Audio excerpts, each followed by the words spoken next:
one is going to be called The Three Little Pigs. Once upon a time, there were 3 little pigs. One day, their mother said, "You are old enough to look out for yourselves now.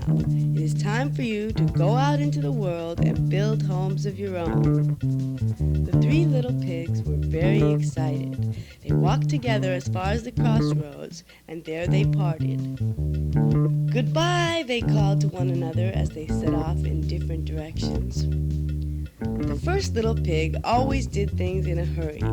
He built himself a house of straw in the first sunny field he came to. It was light and airy and smelt of harvest time, and it swayed gently whenever the wind blew. One day he saw a wicked old wolf walking across the field. "Oh!" cried the first little pig, and ran inside his house of straw. The wolf knocked at the door and called, "Open the door, little pig, and let me come in." He wanted the little pig for his dinner. The first little pig shivered and shook. "By the hair on my chinny chin chin, I will not open the door and let you come in. Then I will huff, and I will puff, and I will blow your house down," growled the wolf. And he huffed and he puffed until that house of straw blew away. That was the end of the first little pig. The second little pig never quite finished anything he started. He built himself a house of sticks in a shady wood. It was full of gaps and creaked whenever the wind blew. One day he saw a wicked old wolf walking along the woodland path. "Oh!" cried the second little pig, and ran inside his house of sticks. The wolf knocked at the door and called, "Open the door, little pig, and let me come in." He wanted this little pig for his dinner. The second little pig shivered and shook. "By the hair on my chinny chin chin, I will not open the door and let you come in. Then I will huff, and I will puff, and I will blow your house down," growled the wolf. And he huffed and he puffed until the house of sticks tumbled down. And that was the end of the second little pig. The third little pig always did things properly, even if it took him a long time. He built a house of bricks at the bottom of a steep hill. It was snug and warm and stood firm and strong. One day he saw a wicked old wolf walking down the hill. "Oh!" cried the third little pig, and ran inside his house of bricks. The wolf knocked at the door and called, "Open the door, little pig, and let me come in." He wanted the little pig for his dinner.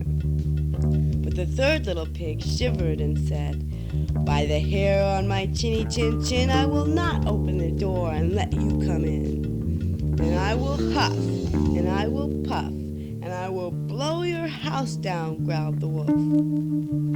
And he huffed, and he puffed, and then he huffed, and he puffed again. The wicked old wolf huffed and he puffed until he was quite out of breath, but the house of bricks stood as firm and as strong as a mountain. He could not blow it down. If he wanted to catch the little pig, he would have to entice him out of the house. "Little pig," he called, "meet me at the orchard at 10 o'clock tomorrow morning, and I will show you where the best apples are."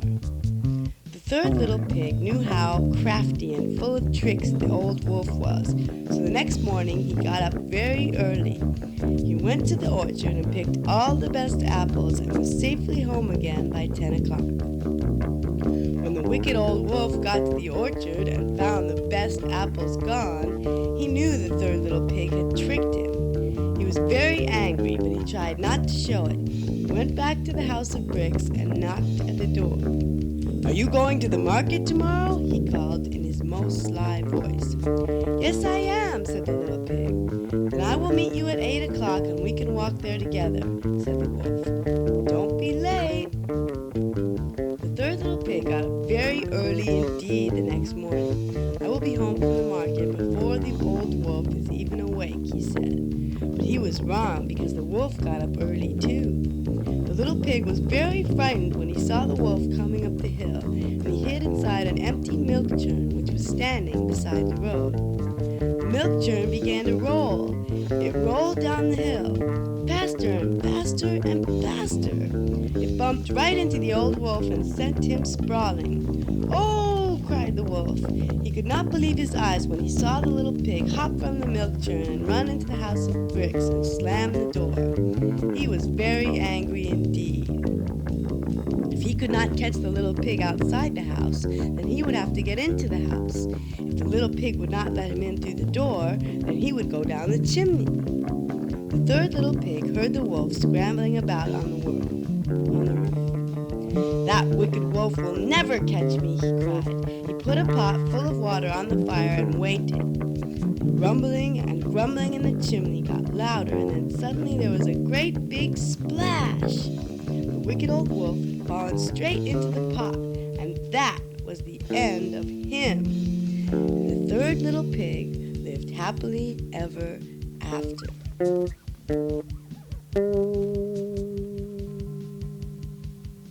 The third story is going to be